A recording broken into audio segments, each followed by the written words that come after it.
Assalamualaikum warahmatullahi wabarakatuh. Halo anak-anak kelas 4, bertemu lagi dengan saya Bu Dwi Nur Cahyani. Jalan-jalan pergi berlima, perginya ke telaga. Mari kita belajar bersama tema 3. Nah anak-anak, hari ini kita akan belajar tema 3, subtema yang ketiga, dan pembelajaran yang ketiga juga. Setelah ini kita akan menyimak videonya. Anak-anak silahkan simak dengan baik. Selamat belajar. Halo, Assalamualaikum warahmatullahi wabarakatuh. Selamat datang di video pembelajaran saya. Hari ini bersama dengan saya Dwi Nur Cahyani SPD, kita akan belajar bersama di kelas 4, tema 3, peduli terhadap makhluk hidup. Subtema 3, ayo cintai lingkungan, pembelajaran yang ketiga. Pada pembelajaran yang ketiga ini memuat 2 mupel, yaitu bahasa Indonesia dan IPA. Untuk kompetensi dasar yang akan kita capai pada mupel bahasa Indonesia, yang pertama yaitu KD 3.3, menggali informasi dari seorang tokoh melalui wawancara menggunakan daftar pertanyaan. KD yang kedua yaitu 4.3, melaporkan hasil wawancara menggunakan kosakata baku dan kalimat efektif dalam bentuk teks tulis. Untuk mupel yang kedua yaitu IPA, KD yang termuat yang pertama adalah 3.8, menjelaskan pentingnya upaya keseimbangan dan pelestarian sumber daya alam di lingkungan. KD yang kedua yaitu 4.8, melakukan kegiatan upaya pelestarian sumber daya alam bersama orang-orang di lingkungannya. Sekarang mari kita amati gambar di samping. Apakah gambar tersebut sudah merupakan salah satu contoh sikap mencintai lingkungan? Coba diperhatikan dengan baik. Iya, betul sekali. Sikap anak pada gambar tersebut sudah mencerminkan sikap mencintai lingkungan karena anak tersebut sudah membuang sampah pada tempatnya. Selanjutnya, amati gambar di bawah ini. Manakah antara gambar A dan gambar B yang menunjukkan sikap cinta lingkungan? Coba diperhatikan gambar A dan gambar B. Iya, betul sekali. Gambar yang A adalah contoh gambar yang menunjukkan cinta lingkungan karena anak di gambar tersebut menyiram tanaman di kebunnya. Sedangkan gambar yang B adalah akibat apabila kita tidak mencintai lingkungan, yaitu tanaman akan layu karena tidak disiram.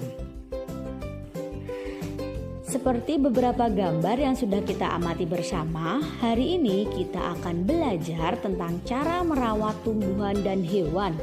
Tujuan pembelajaran kita yang pertama pada hari ini adalah melalui penugasan kelompok dan penayangan PowerPoint, siswa mampu menyajikan laporan tertulis menggunakan kosakata baku dan kalimat efektif dengan sistematis dan penuh percaya diri. Tujuan pembelajaran yang kedua, melalui penugasan membuat mind mapping, siswa mampu menjelaskan tentang cara merawat tumbuhan dan hewan sebagai salah satu upaya pelestarian sumber daya alam, sekurang-kurangnya 4 cara dengan penuh tanggung jawab. Tujuan pembelajaran yang ketiga, melalui penayangan video pembelajaran dan penugasan, siswa mampu merancang sebuah praktek nyata untuk melestarikan sumber daya alam dan lingkungan dengan sistematis dan penuh tanggung jawab. Nah, sekarang mari kita melihat gambar di atas. Gambar itu adalah gambar lahan kosong di belakang rumah Siti. Kira-kira tanaman apa ya anak-anak yang bisa ditanam di lahan kosong tersebut?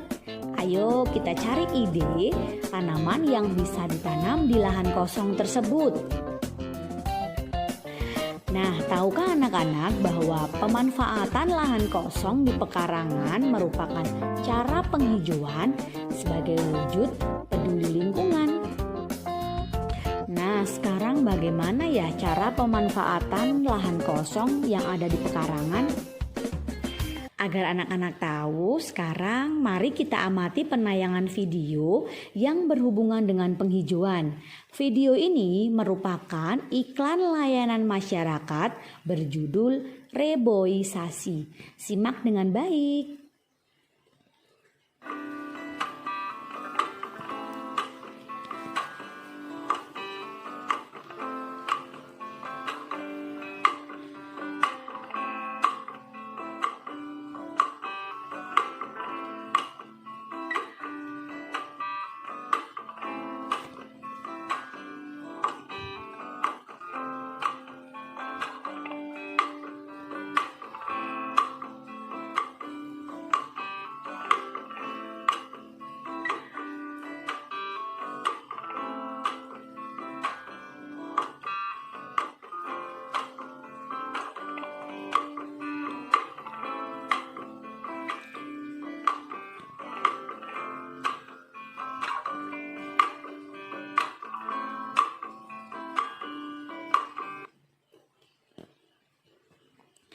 Nah, berdasarkan video tadi dijelaskan praktek nyata untuk melestarikan sumber daya alam dan lingkungan, yaitu menanami kembali hutan yang gundul atau sering kita sebut dengan reboisasi.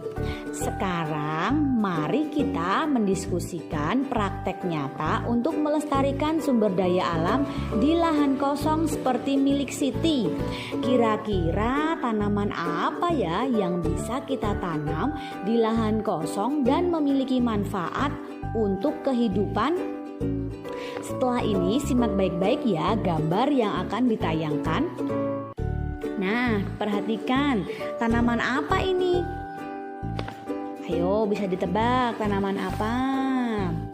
Iya, betul sekali. Tanaman itu adalah tanaman kencur. Tanaman kencur merupakan salah satu jenis tanaman obat. Kencur sangat mudah untuk ditanam dengan permukaan tanah yang tidak terlalu kering dan tidak terlalu basah, serta cukup terkena sinar matahari. Tanaman kencur bisa hidup dengan mudah. Kencur memiliki banyak manfaat, misalnya untuk obat influenza pada bayi, kemudian untuk obat masuk angin, untuk obat sakit kepala, batuk, dan juga keseleo. Selanjutnya, tanaman apa ya ini?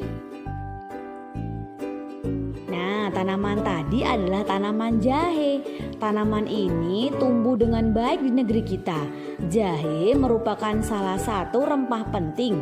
Tanah yang digunakan untuk penanaman jahe tidak boleh tergenang. Jahe memiliki banyak manfaat, antara lain bisa untuk bahan minuman penghangat, bisa digunakan untuk bumbu masak, pemberi aroma dan rasa pada makanan, serta juga dapat digunakan dalam industri obat, minyak wangi, dan jamu tradisional. Nah, selanjutnya tanaman apa ya ini yang berwarna oranye? Ya, itu adalah tanaman kunyit atau juga disebut dengan kunir. Merupakan salah satu jenis tanaman yang biasanya dimanfaatkan oleh masyarakat kita sebagai bahan bumbu masakan.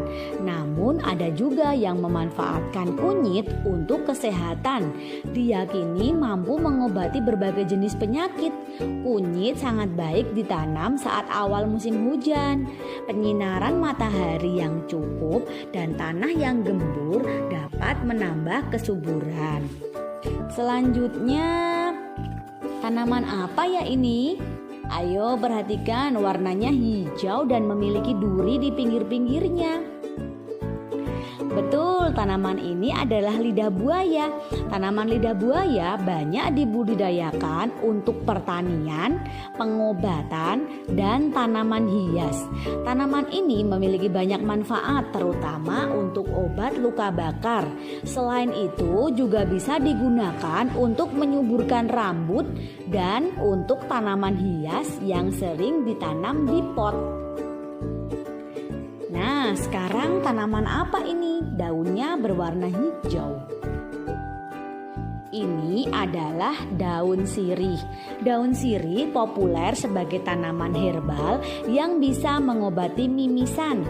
Selain itu, juga bisa digunakan untuk antiseptik. Selanjutnya, nah ini pasti anak-anak sudah tidak asing. Tanaman apa ya ini? Iya, betul sekali. Ini adalah jeruk nipis. Jeruk nipis merupakan salah satu buah yang mungil, rasanya asam, namun menyimpan banyak manfaat bila dikonsumsi. Salah satu manfaat jeruk nipis adalah obat batuk, yaitu jika dicampur dengan kecap. Selain itu, dapat digunakan untuk obat pelangsing karena membantu proses pencernaan. Nah, sekarang setelah anak-anak memilih tanaman yang bisa ditanam di lahan kosong, selanjutnya kita akan belajar cara merawatnya. Bu Guru memiliki sebuah cerita yang berjudul Merawat Tumbuhan dan Hewan. Silakan anak-anak simak teks yang akan Bu Guru bacakan. Merawat tumbuhan dan hewan. Siti mengingat pengalaman bersama teman-temannya ketika bertemu dengan Pak Jaja. Pak Jaja memiliki kebun dan peternakan.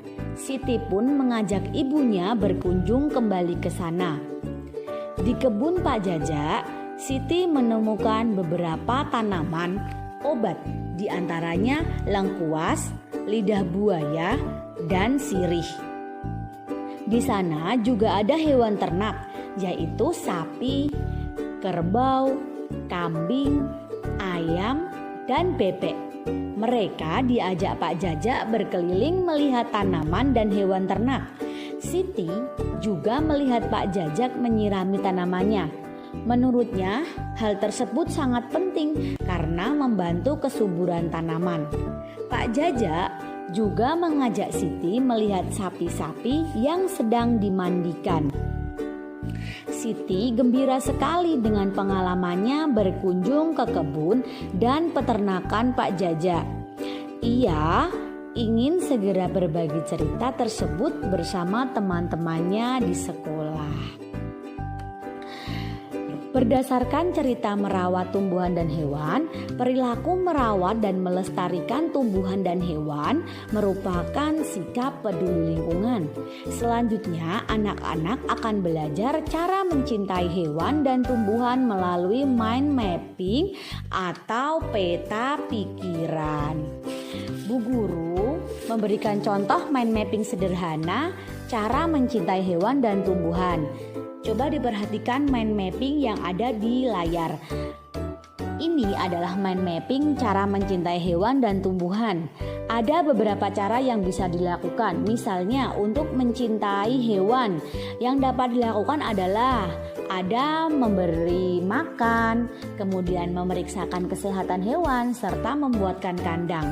Sedangkan cara mencintai tumbuhan ada tanaman disiram 2 kali sehari, membasmi hama tanaman, dan juga diberi pupuk.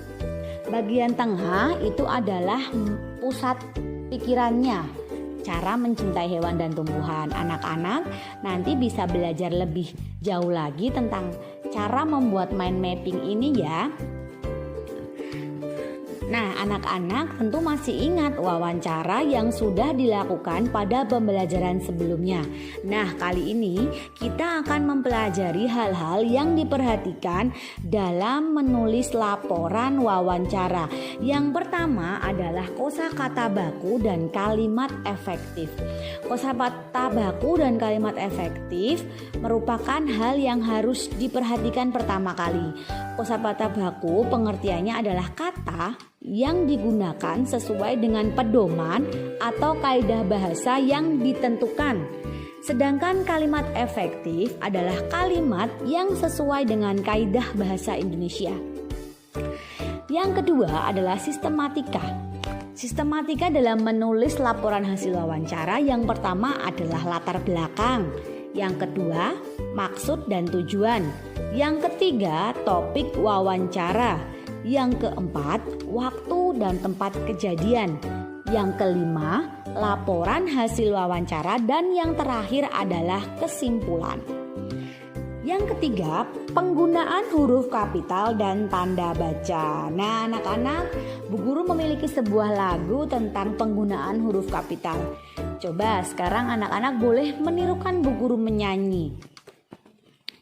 Ayo kita menulis huruf kapital. Perhatikanlah, ayo perhatikanlah nama, orang, hari, dan awal kalimat, gunung dan sungai, jalan, dan nama bulan. Nah, itu tadi yang harus ditulis dengan huruf kapital. Sedangkan yang harus diperhatikan dari tanda baca adalah tanda titik dan juga tanda koma pada penulisan hasil wawancara. Sekarang selanjutnya kita akan melakukan kuis. Soal yang pertama, lahan kosong dapat dimanfaatkan dengan titik-titik. A. Menjadikan tempat bermain. B. Dibiarkan saja. C. Ditanami tanaman obat. Atau D. Disapu sampai bersih. Ayo diingat-ingat tadi dari materi yang sudah disampaikan. Jawabannya yang mana ya? Yang mana? Yang C. Kita lihat yang C. Jawabannya benar. Nah, kita selanjutnya ke soal yang kedua. Tanaman yang bermanfaat sebagai bahan penghangat tubuh adalah titik-titik. A. Jahe, B. Kencur, C. Kunyit, atau D. Daun sirih. Penghangat tubuh. Wah, jelas sekali yang A. Betul sekali. Jawaban benar. Oke. Demikian pembelajaran hari ini. Dapat disimpulkan bahwa kita hari ini sudah belajar. Tadi yang pertama tentang cara memanfaatkan lahan yang kosong. Yang kedua, kita sudah belajar mind mapping tentang cara mencintai hewan dan tumbuhan. Dan yang ketiga, kita sudah belajar tentang hal-hal yang harus diperhatikan dalam menulis laporan hasil wawancara. Semoga pembelajaran hari ini bermanfaat. Karena tadi sudah dibuka dengan pantun, Bu Guru juga akan menutup dengan pantun. Buah duku, buah kiwi, dibelinya bersama-sama.